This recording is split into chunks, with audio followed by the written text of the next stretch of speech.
Now to graph tangent, it might be useful to write it as sine over cosine, and think a little bit about sine and cosine to get some information about the graph of tangent. So I'll write down some notes here. So notes. Note number 1. Maybe let's think about the domain. So tangent is undefined. Because it's sine over cosine, it's going to be undefined when the denominator is 0. So this is when cosine of theta is equal to 0. So when does that occur?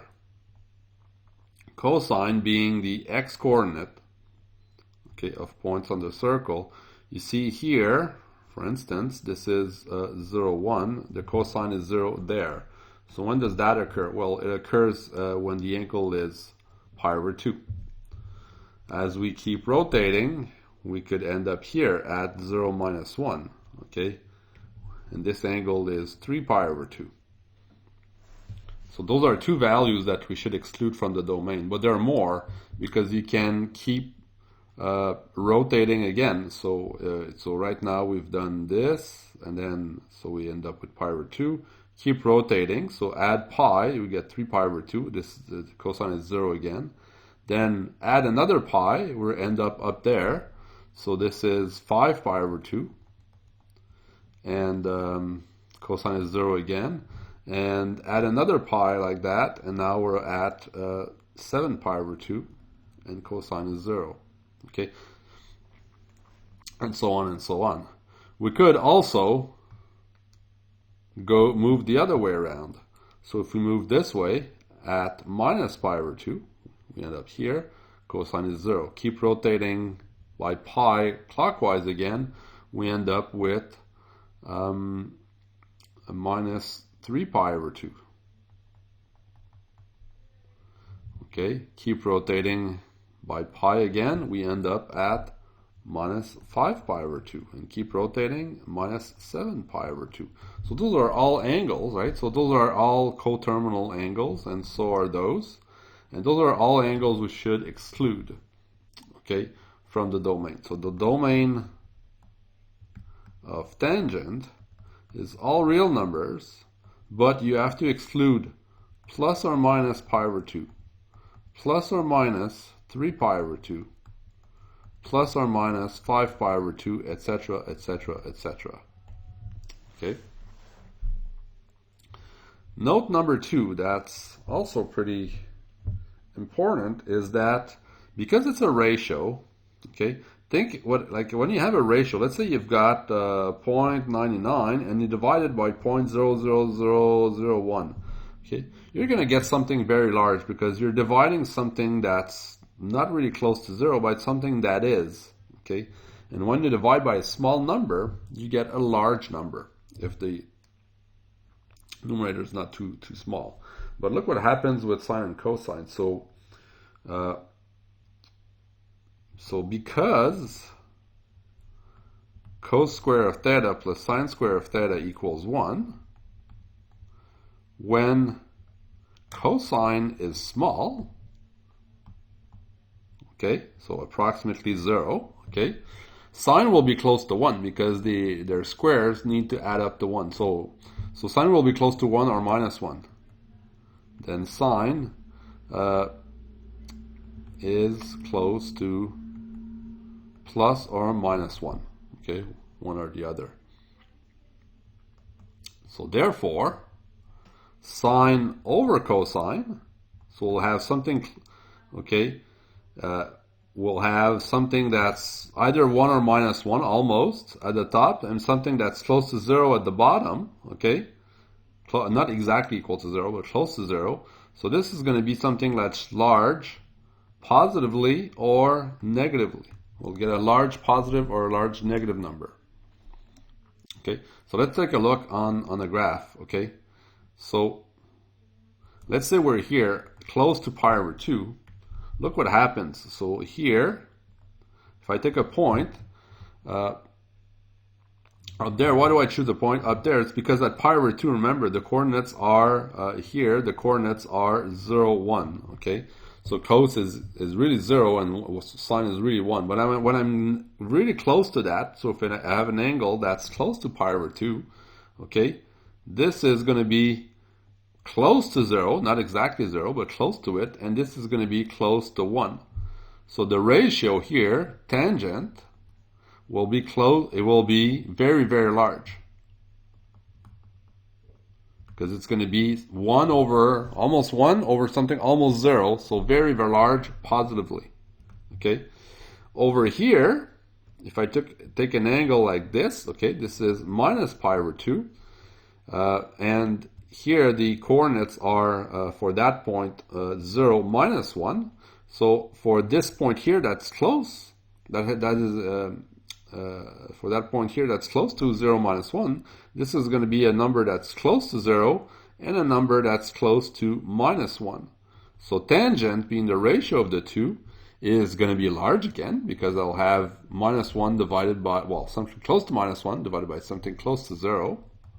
But because one is positive and one is negative, it's going to be large and negative. Okay, so let's keep that in mind. Maybe when we graph tangent, it means that at near pi over 2, the function, okay, we're going to have actually vertical asymptotes there.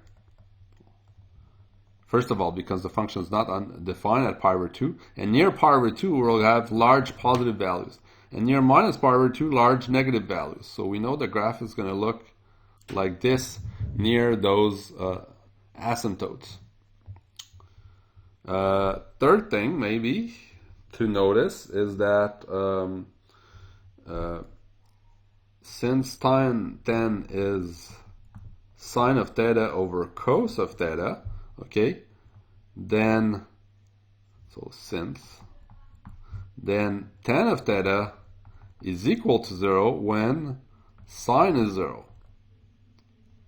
Sine of theta equals 0. And when does that occur? Well, that occurs basically right in the middle here. So it occurs, sine of theta is 0 where? It's going to be 0 when the angle ends up here at 1, 0 or at minus 1, 0. And this is true for 0, 2 pi, 4 pi, etc. Actually, in minus 2 pi, minus 4 pi also. And this is also true here for pi, 3 pi, 5 pi. Essentially, you add 2 pi to, you take 2 pi and you add or subtract 2 pi. So you get 3 pi, 5 pi. If you subtract 2 pi, you get minus pi, minus 3 pi, and so on. Okay. Number 4. So this, so maybe, so theta is going to be element of what? Let's write it. So it's going to be plus or minus pi, plus or minus 2 pi, plus or minus 3 pi, etc., etc.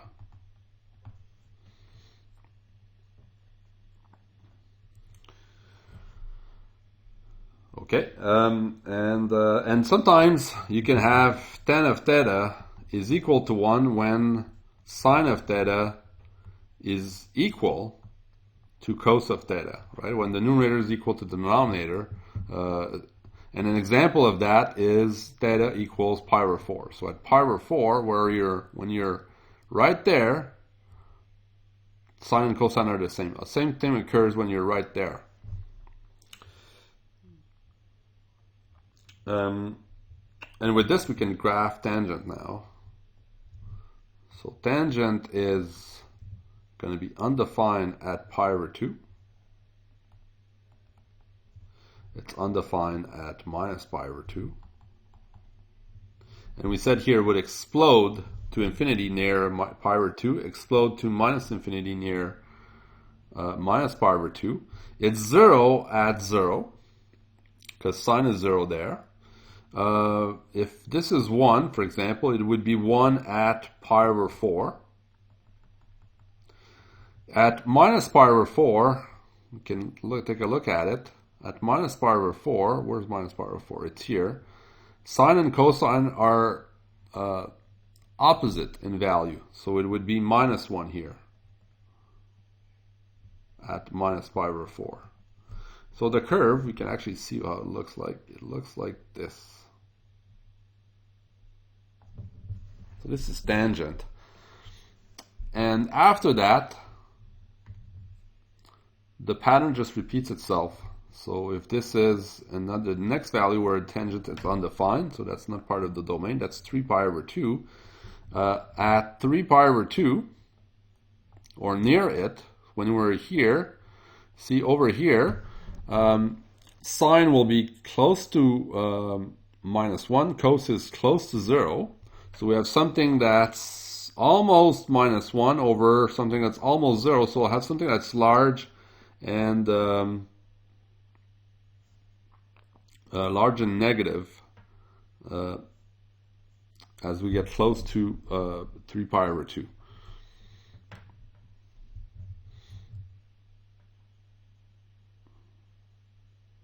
Oh, sorry, close, not large and negative, large and positive, because this 0 here, we're close to 0, but we're actually negative as well. So we get something that's close to 0, but it's since we're here, you see this point here, the coordinates are both negative because we're in the third quadrant. So actually, the ratio is positive because we have a negative over a negative. So we get something that's positive again here. And when we're just after pi over 2, sine and cosine are opposite in sign, but again, sine is close to 1, cos close to 0. We get something that's large and negative because they're opposite in sign. So the curve will look like this. So it's just the same pattern that just repeats itself. So this is what tangent looks like. On the other side here, still the same. You'll have something like this with this asymptote at minus 3 pi over 2. Okay, so this is tangent. We can see that this defines a period. So period of tangent is just pi. And maybe a fifth comment is that if you look at tangent of minus theta, well, this is sine of minus theta over cos of minus theta. Now sine is odd, so this is minus sine theta. Cosine is even, this is cos of theta. So this just ends up being minus tan theta. So we've got tan of minus theta is minus tan theta, and that makes tan an odd function as well. Is an odd function. Okay, and it means that it's symmetrical with respect to the origin. About the origin. And we can actually see this on the graph of tan. So if I pick a point on the graph, let's say this point here, and I reflect it across the origin, I'm going to get another point on the graph. If I take this point here and I reflect it across the origin, I'm going to get this other point here on the graph of tan.